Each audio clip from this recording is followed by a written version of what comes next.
Getting an overview of the exam is the first step to passing. So let's get to know more about Japan Nursing Licensure Examination. The exam can be broadly divided into three types. These are Hishu Mondai, Panteki Mondai, and Jokyo Sete Mondai. Let's start first in Hishu Mondai. This kanji means required or compulsory, so we can translate it as required questions.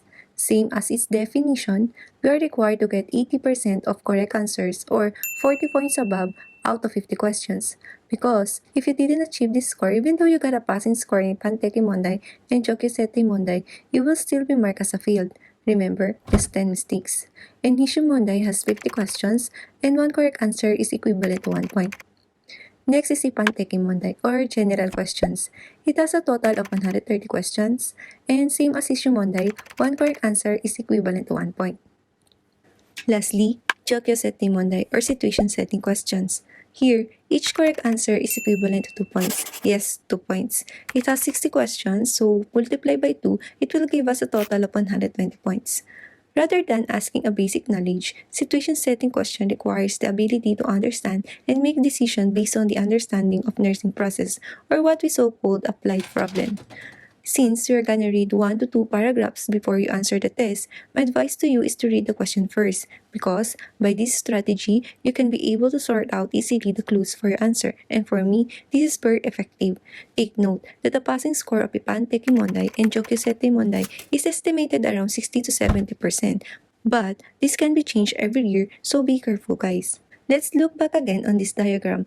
As you can see, Hishu Mondai has 50 questions, Panteki has 130, and Jokyo Sete has 60 questions.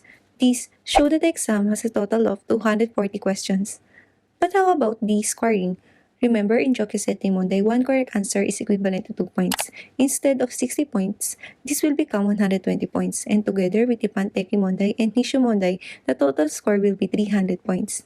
Since the passing score of Hishu Mondai is separated from the passing score of Panteki Mondai and Jokyo Sete Mondai, in the actual exam, the score will be written like this. Next, what is the coverage of the board exam? Based on Minister of Health, Labor and Welfare, here are the general subject areas that will be included in the licensure examination. Number 1, Jintai no Kozo Tokino, or Human Anatomy and Physiology. Number 2, Shippei no Naritachito Kai Puku no Sokushin, or Medical and Surgical Nursing. Number 3, Kenko Shiento Shakai Hoken Seido, or Healthcare Support and Social Security System. Number 4, Kisoku Kangugaku, or Fundamentals of Nursing.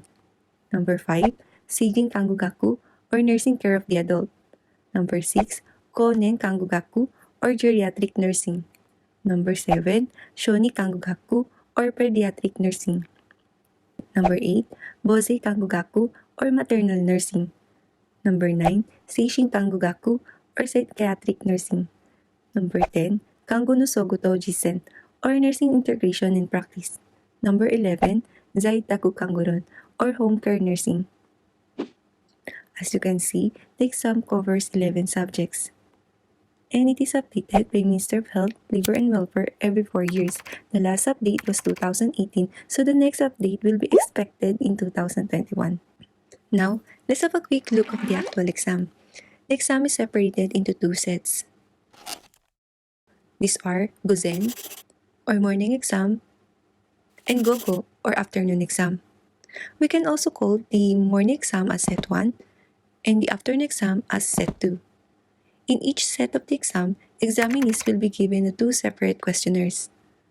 The main questionnaire, or this one, contains all the questions from Hishu Mondai to Jokyo Sete Mondai.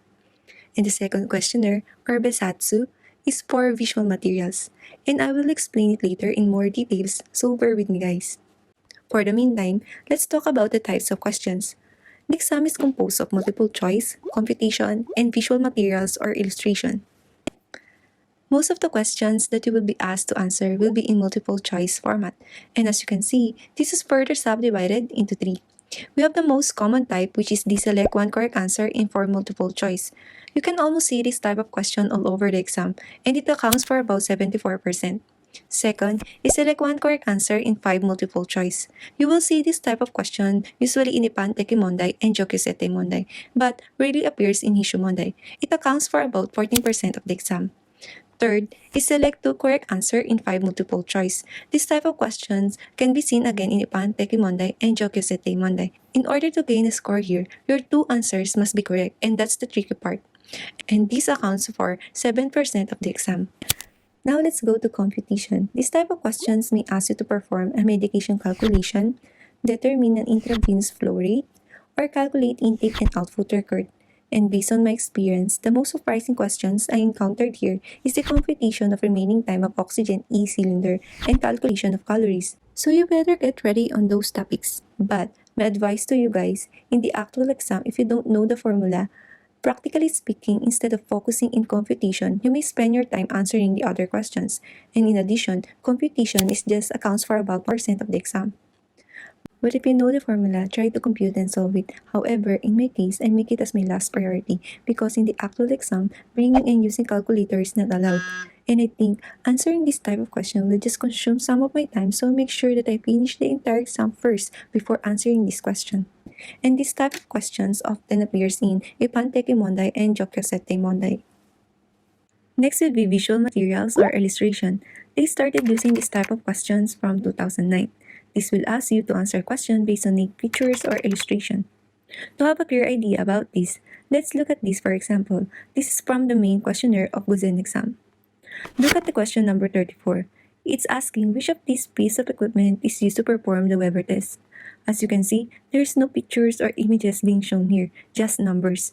But below, if you notice this box, it says Besatsu or please refer to your separate questionnaire, number 1 of 1 to 4.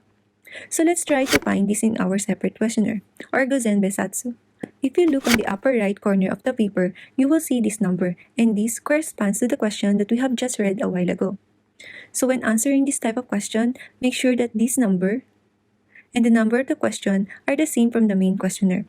In short, this separate questionnaire will be your reference to answer the image-related questions from your main questionnaire, and this type of question makes up to 3% of the exam. Now, let's talk about the exam schedule. As I mentioned before in my first video, the exam is held every year in February and it is done just for 1 day. The exam is separated into 2 sets. These are Gozen or morning exam and Gogo or afternoon exam. As you can see in this table, set 1 will be held in the morning around 9 to 12:30. Testing time will be 3 hours and 30 minutes. Most of you may not know that the first batches of foreign nurse candidates, just like Japanese examinees, they took the exam with the same testing time, and I think it was just 2 hours and 30 minutes.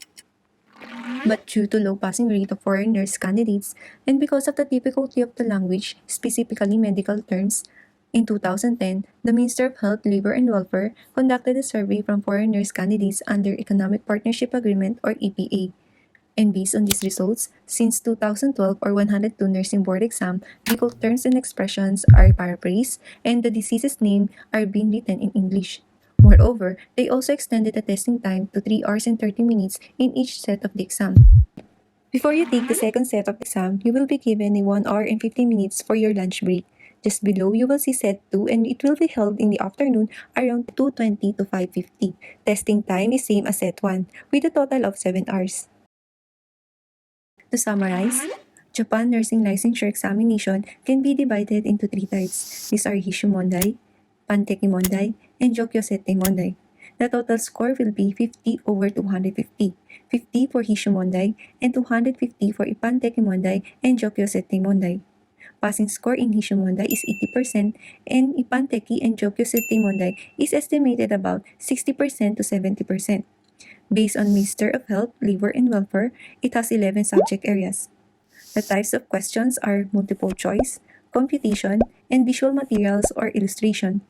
The exam is separated in 2 sets, which are set 1 and set 2. Set 1 is done in the morning and set 2 is done in the afternoon.